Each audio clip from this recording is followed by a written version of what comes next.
thank you.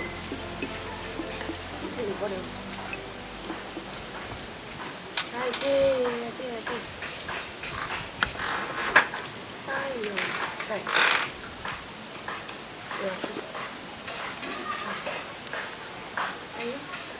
I just do.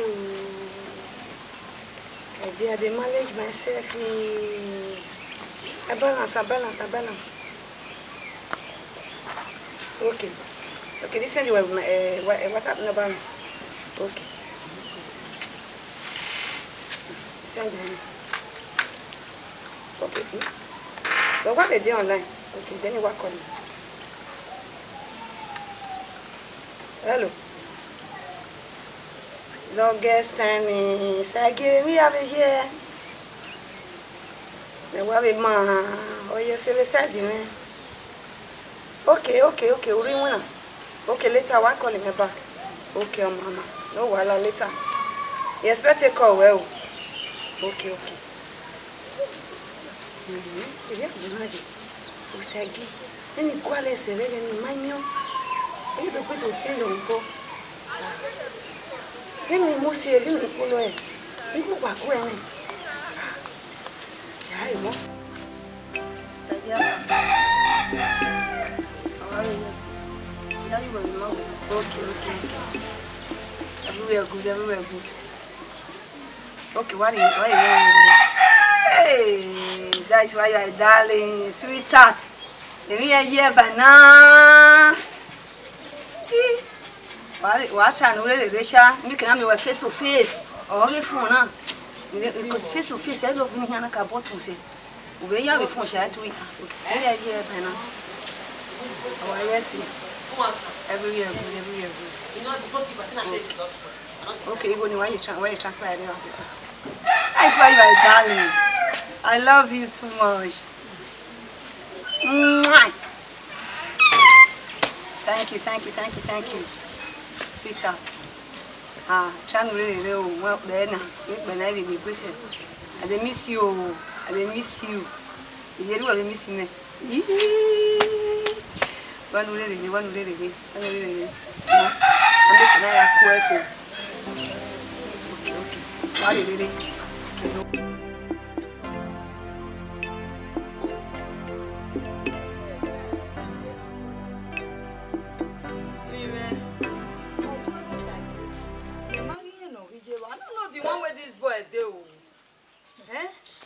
Now, Sagi, now they talk about.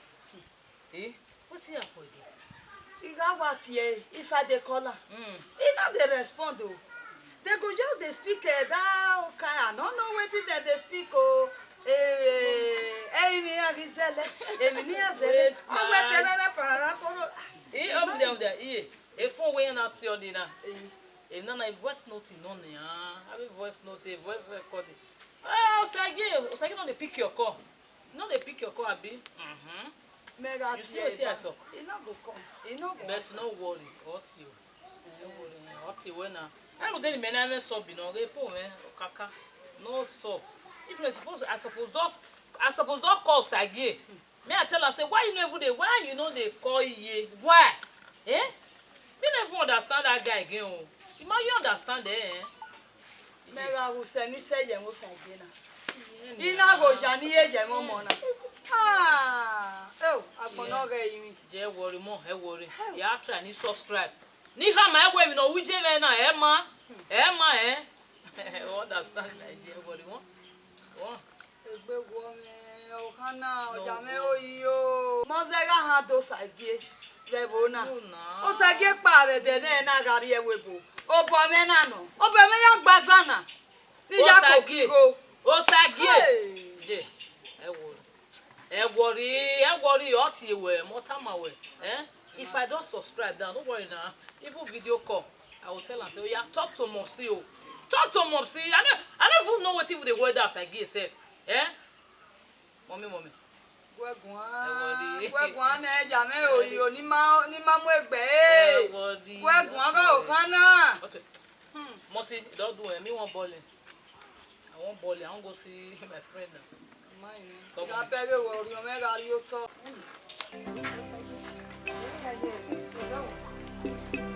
what you know the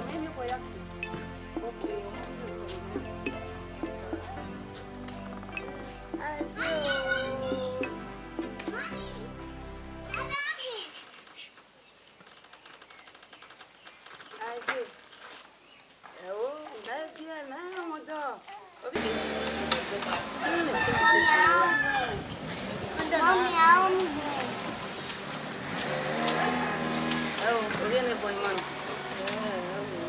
Now what's up? Oh. You were married your poop. I'm hungry. Okay. I'll tell you, it's only somewhere. Hello, Sagi. Hello. Hello. Let's talk about it here. And you need to go and let's talk about it here. What's wrong with you? Why are you disturbing me? I'm hungry. You are hungry. How do you show? Can you hear me?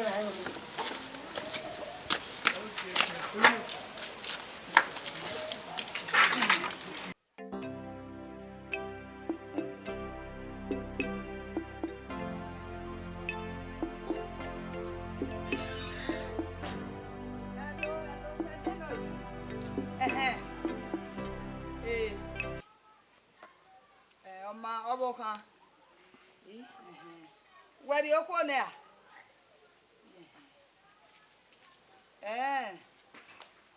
Okay, Omo.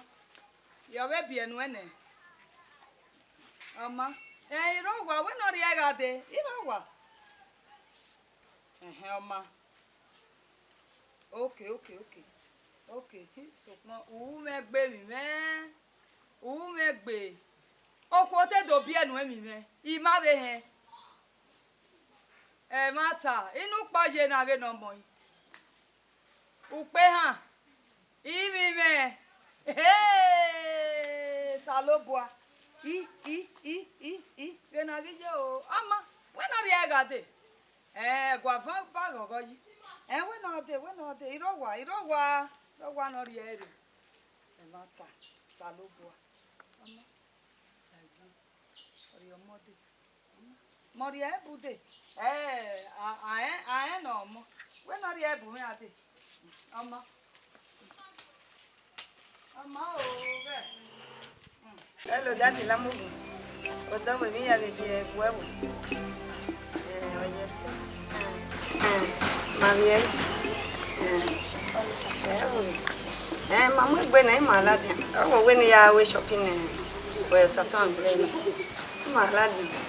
Although even if I to say show but so when I manage trust that back and me not I can be online I with 40,000 and I dey won iba ta erewa my manage yen no kai I manage okay no wala bless you Sato good daddy How are you? Oh no wa too okay, oh yes.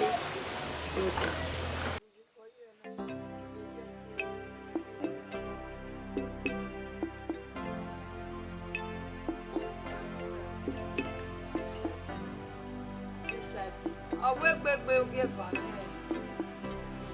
O ile sunu. Mo Benin mo kin aga o sage. Abi obi ki we dey abroad. Na him o I get another one wey dey carry me dey waka. You don see paper? Forget paper. The one where I dey so sage say woman don born for am. Or work will be any here. Thank God though. Thank God for waiting. If they born, not be thank God. Thank God though. Say woman born for abroad. Which abroad? And they talk they come down here, man. Hey. Totally. About we are down here. Also, I guess say woman born for this Nigeria.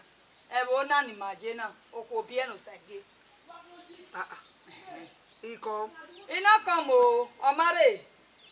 Osage call me for phone. Me even call they happy. Now we go rene. You know as everything be to me now. I can't even they happy. Now we go re. Now wow to lemuladian. E phone. Sage me call me when me aje what say everything good. The next thing he say woman. Say what say you go here? I think say they go here 50-year-old. Ekpo Ivon. Osage come tell me say woman wey born for Nigeria. He want bring pikin come for me. All the man one more.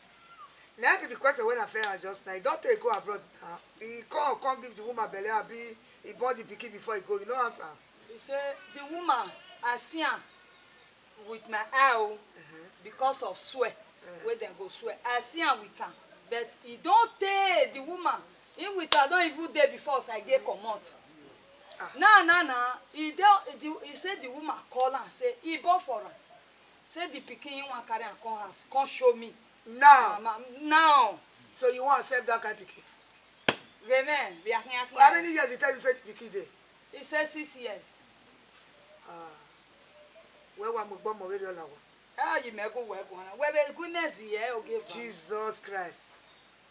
Since when your pikin there abroad, he not tell you say woman get belle for Nigeria. Omaka mo ever mo be. Udori. They won't bring pikin come. You won't carry her enter us. Nah, they so. You won't use the pikin tie your pikin because he there abroad. Where we tell me no ribbon you. If na me I no carry you. Now let her enter the house. If you bring the pikin, if the pikin na my pikin, he go resemble me or he go resemble my pikin. If I see say a son where you are, obijeme, omo amolegbo, ekenoke muro mo. Never see that kind of pikin once. Your pikin when you don't travel, since he not tell you say woman get belle for Kaka. He not they bring money for you. The oko when he come not balogwe. Ona wo oko bi eni Owafo. Upe ha. Eije na. Uwa momo lawa. Ama jabe zere ni ana. Wezi gbe ge ka mu ni no more ni. Se gi o ma ile so ma ya. Oga owu eno. Oga bore wa. Debe owu e. Obebe. Wa me. So fire are we le ti me. Na be do agiyan. Na ga yin obo ga yin owo. Na ga be no ya re. Eri won se bi je me. Ite won te do to o. Ko ona we wa beje wodi a. We se ti me wa gogo. O salobo wa mu were. Na wa. Aga igumezi oworun opa azi obu yo wiye. Awo gumezi yo nani. E ti bete woni bete o togo me be ma wo na o na be so go me. We se si ogo me na bere. Na ka mu ja kan ni no mo ne. Bebe ni e wo ti na. owa ku e.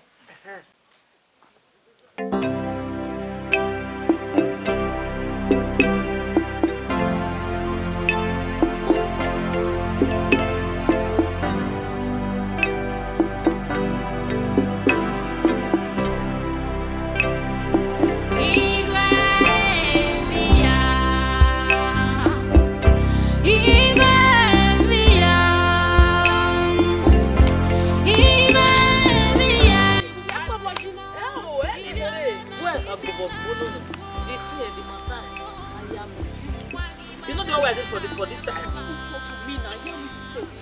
They say one woman go for abroad. If for abroad. What for Nigeria? Yeah. Not be abroad. My brother will be abroad. The woman dey Nigeria. You know understand that. Your brother don't come Nigeria before they come.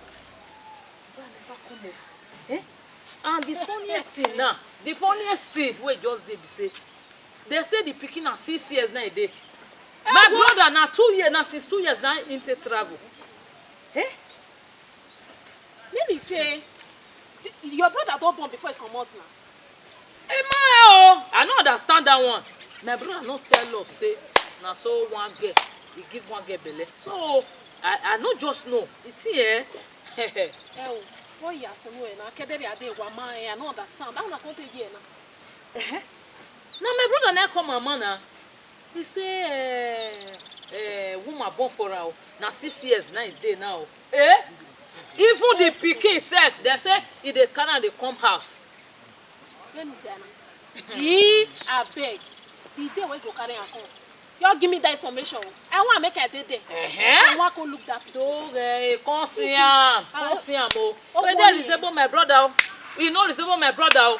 I never saw sha. Me dey first bring that pikin first. Okay, let me vision. No, no, say I make beg both very. Now say me I tell you. Me I it's because your brother dey Europe. Also another more money. If not, you know. You don't know. No worry. Make carry that pikin. See that day, I bet me I rush go house.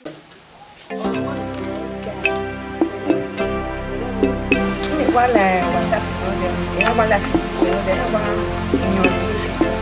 so na wa mali ni chat na wa so ona do na those kind of stuff and you know ya go one we ka be clear marketing kill plan and na wa trim na we ba me na do discover me down so na me bia ni na So, in the only my draw, I'm making up the one get 11 and I will get us a V. My only car we are my darling.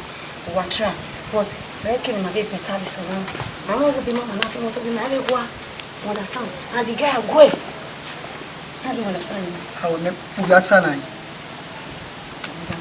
Put that sign. Come understand. You understand? Look, calm down. Me, I understand. Oh, what do you mean? Oh, okay, me. Oh, okay, me. What little baby? You don't go there, we go. What put that sign? Everyone. Aso? If I have a girl phone. Well, okay, understand. I mean, you will be picture you, me. We understand. We understand when we come over now. Excuse me. What do you want me to understand? What do you understand? What do you want me to understand? See, let me tell you. Oh, okay, man. What do you want? You don't want to webo. Okay, man. And then, I will be picture you, me. Yeah, man. I will be picture you, me. You want back here? Mutia ni go e fun. I understand the So, it matter come on this stuff. I'm an alien. Yes. Maybe what me do, but what am I aware?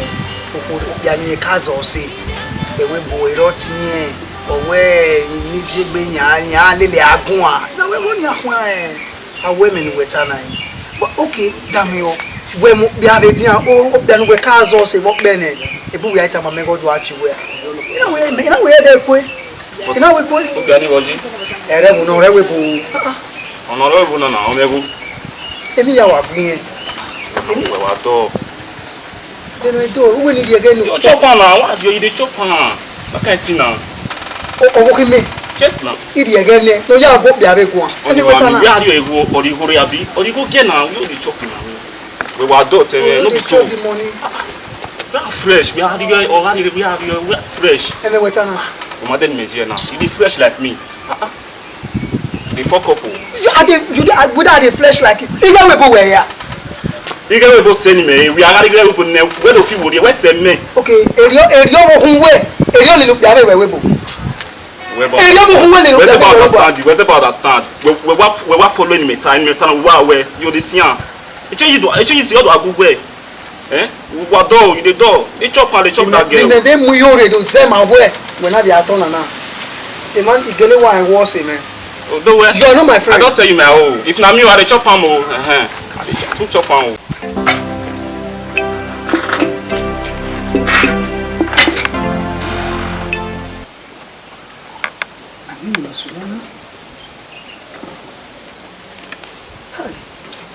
Idiji muyo na masene. We go. Me jaji eti me awalu ze mi yana. Ano una mama gbe.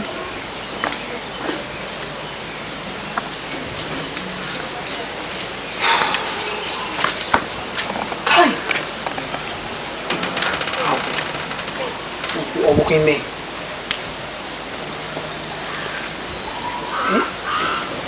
O no bien me ni. Me. Ijira mi. Ona ma gba.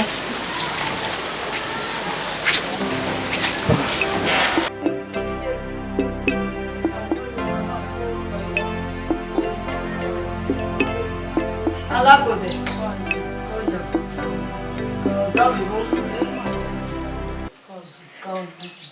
Ale tenebo. Yeah, ma. Go.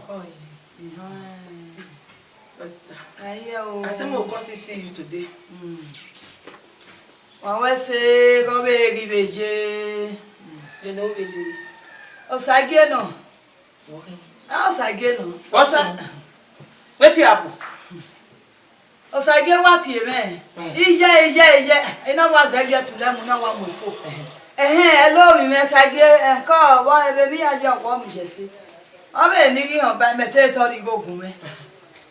Ọbẹ̀ ní kí hàn wẹ̀ òkú òbí ẹni ẹ o. I not tell you. You know say I dey hear am. You know say you dey tell me that word that cause me you just pause. You hear am, you tell am. Well, better me, you tell me. Iye, iyo, no vene, na ni me mi about women, see is believing. You don't know. On your see, you only me na ike to come out.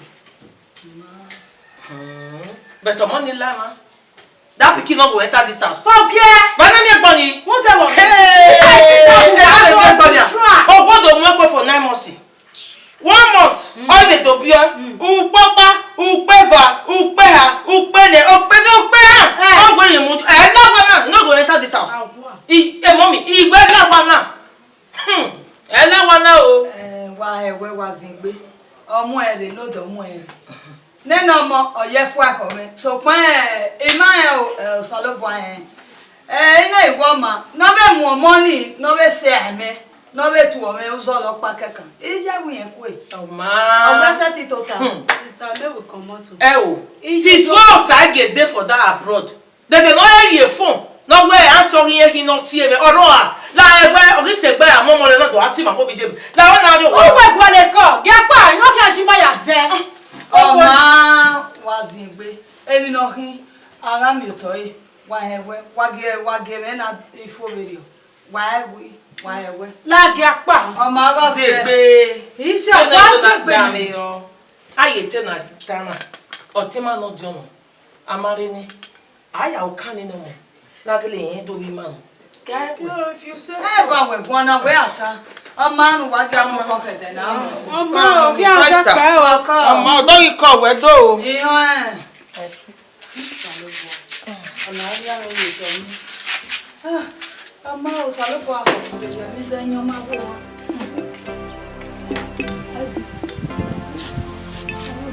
See my friend. I have to go in this house. Not about finish you. You only want me to take for this. You won't commit. You know that something. Come on, as a man. Maybe you buy it. Maybe you know. Does a man? As a man, I want to tie one. I want to press it for all your mates. Consider. Now you want to do as a man. I bet they go. So I just not chop and finish you.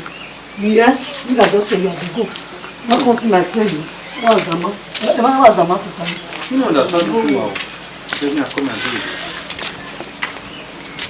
Hello? Pepo? How far? I'm the man who we are. Okay. Okay, no problem.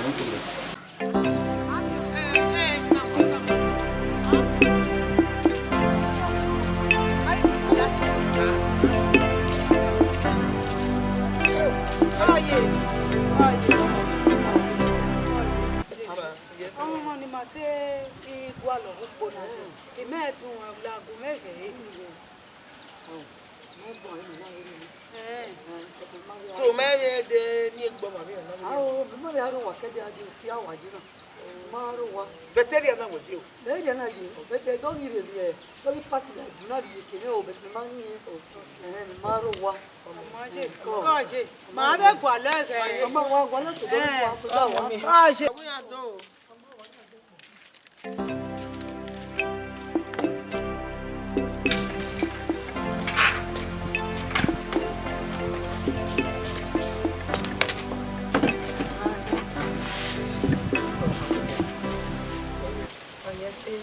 Now, okay, now come on with the room.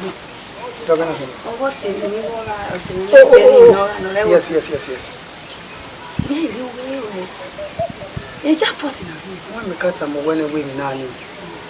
Don't go there. Don't try it. What am I mean? Oh, okay, man. He could favor us. Tiens, when we go for, na first we guys let the chop. It's a way to the place so. If you understand what I try to tell you, now once now you take grab them. Opportunity now once they come. Dear, I don't want to understand. I don't want to understand. Hey, we better you me. What you want? Work at it. Understand? Now when they talk, this guy get money. When they come money.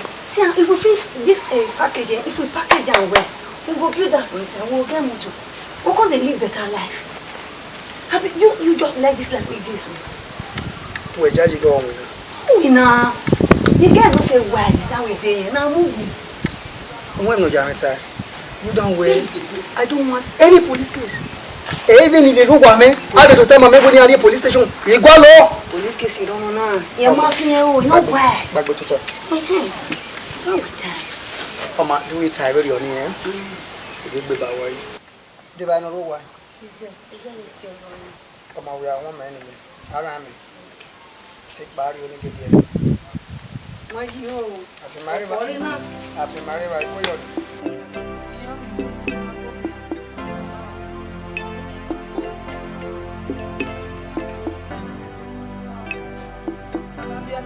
Bate aí.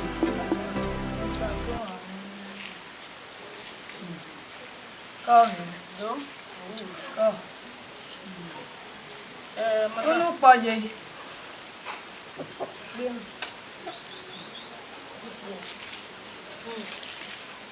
Come. Gama não murega hoje, né? Deve é ti ma ma ya do. Ni ma do go na bi o pe ha. Come. La re mega. Gama que va me. Deve ni. Almost. Koyo. Come man. How are you? What do be your name? Osato. Osato. Sato Koyo ile. Ko. Madam ko. Koje. Bokia. Ko.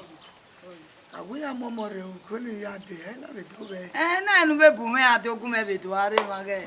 Omo ne na bie kege ni ade ima ho asoma rie. Udo di agwa momo bu me de na nu be gun me are ma. Ko ile. Do. Madam ko. Ko. Osato ame.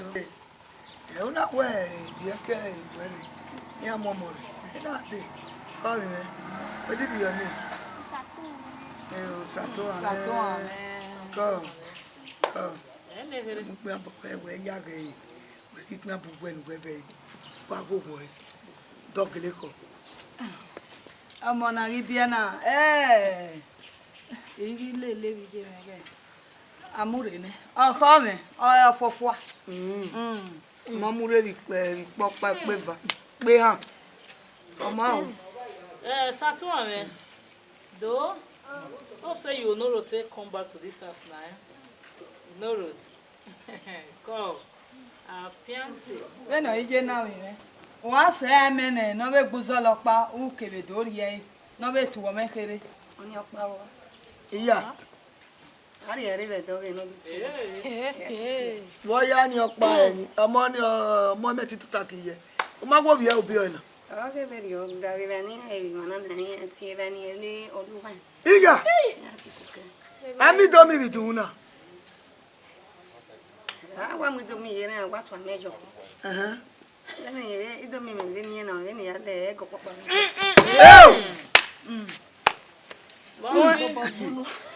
Jẹ́ fàmẹ́ fi gbé wọ́n bí ẹ̀rá rẹ̀ wò bò nìyà. Mi àwẹ̀ sẹ́tì àǹtẹ̀ ẹ̀ẹ́gì kàn họ. Ìyá sẹ́tì jà á lé náà.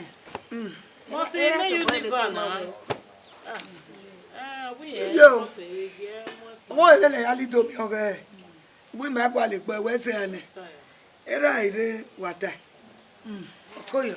Ama mi me. Le no mo nu we ma be kin egbe si, ma be kin egbe nu be re doko. La se ni egbe. Oriro egbe. Ko mi me, ama ade no ibe so we ko nu we ri ebu mi ade. We ti we ri ebu mi ade. Ko. Eyan ji wesi. Aso. Ko. We ma be kin egbe si, ma kin egbe se. Ya kin egbe. Na we ase ani. We kin ase. Gani no mama. Ego na na balati. 10 million. Sweetheart. Oh no, you go. I trust you. I know what you can do. Listen. Sweetheart. Yeah, I'm going to teach you and you and you. We are telling imagine show but it's some material. Material maybe 50,000 material. We will have that then. So material you want to me can we just know. Only you want you just. See, name you be a team. Out only know we are there that time. Get you will get my few. May believe, I believe in you. I know what you can do. I trust you. Yeah? So, you know, where to Tony now 50,000 will you know me. Or you can 50 now. 950. 9.950. Jesus. So my 2 million. Yeah, only 2 million. Yeah, So what you can I don't know. I too monstrous. Dear, and I see how you may love away. You know what you may have when we babe, where's your hand?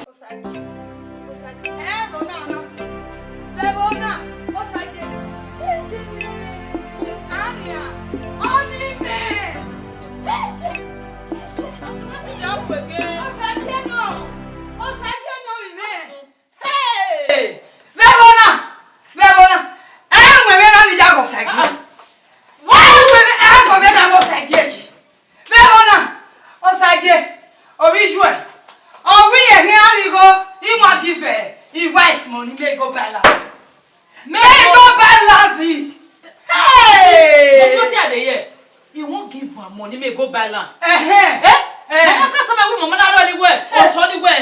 They never do. Okay. Eba. So no, not be where they. What did I bring that nonsense? What be that woman say? What be that woman? I saw you calm down. What did they saw for you? Baby, if you see what it does happen for you, so. You talk to me. Hey, that stupid woman will never even know whether now we get picking and we don't know. They say my brother go give her money, may say buy land. Jesus! For this time! Hey, so no? That's why they hear that now. Mossy. Hey, it dey me for body. Hey! You calm down. Hey! They not in your mama give me understanding. Who where you can go boy have your money? No, man. You don't feel Ask me this word again. Ask me again. No, me do igbe no. Do igbe no me. Do na maje. Mossy. I say don't do. Hey! Can you imagine? Say what what now? I don't know what they happen. No, I don't know what they happen. I don't know what they do my brother say. What will they do you, my brother? What did they do?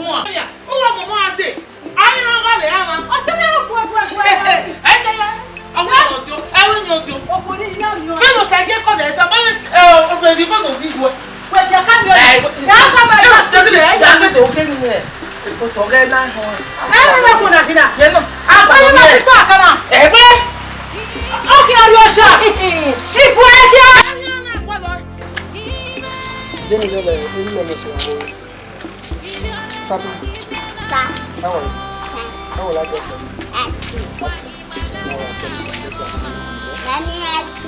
Don't worry. I promise you I'll get you. Good afternoon. Good afternoon, sir. No, good afternoon.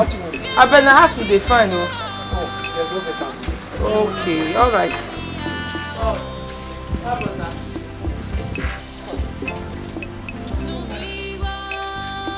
Okay.